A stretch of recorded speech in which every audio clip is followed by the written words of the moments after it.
Okay, so Onyxia was patched many times in 2019 because there were bugs involving the threat drops. And Onyxia is bugged on Classic Era, which makes the fight a lot easier to do. And so it's going to be absolutely hilarious and fresh when people are expecting Onyxia to be a super easy boss. And it is easy.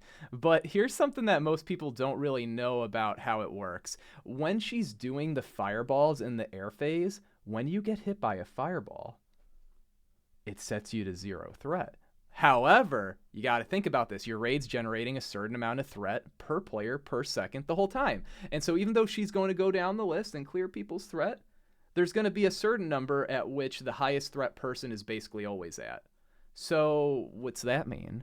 If you're a tank, you should get to that number. So maybe you're the tank, and you're making a lot of threat, and you have like, I don't know, fucking 44,000 threat, whatever. You're the first guy that's getting fireballed. Duh, you're at the top of the list. Now you're at 0. What do?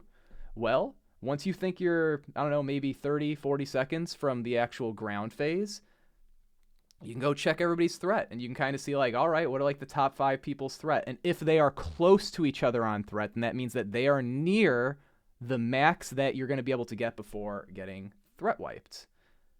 Okay, so what would you do then? You just get to like the number 4th or 5th on threat before she lands. And what'll happen is you don't need to worry about like, what if the 3 people in front of me get cleared? Because they will get cleared, but other people will take their spot. So you'll be number 4. The top guy will get cleared. You'll be like number 3. Another DPS will beat you on threat, so you'll go down again, and that'll just keep on happening. The people above you will just cycle over and over again, and then you'll be able to keep your threat.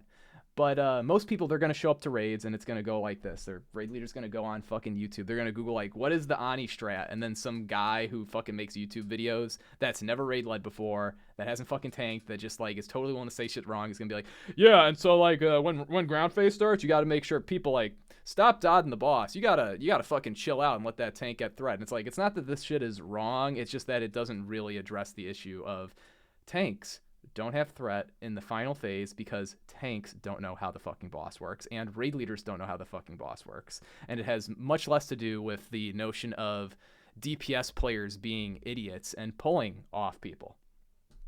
But yeah, if you want to play with people who know how the game works, join my guild. We're going to be on Alliance on the PvP realm. We'll raid at 2 p.m. Eastern Saturdays. 1-day raid group. We're going to be super try hard, but no fucking split groups, because when you do split groups, you're picking to have all these days where you're going to raid and everyone's just saying, it's only about the loot, guys. I don't fucking care about doing good. Like, half of you are on ults. We don't have DMF. That sounds like a boring-ass way to play unless you want to have literally the fastest times of all time. But if you want to just have very fast times and extremely high parses, I think it makes more sense to try every raid. So if that sounds cool to you, hit me up in Discord.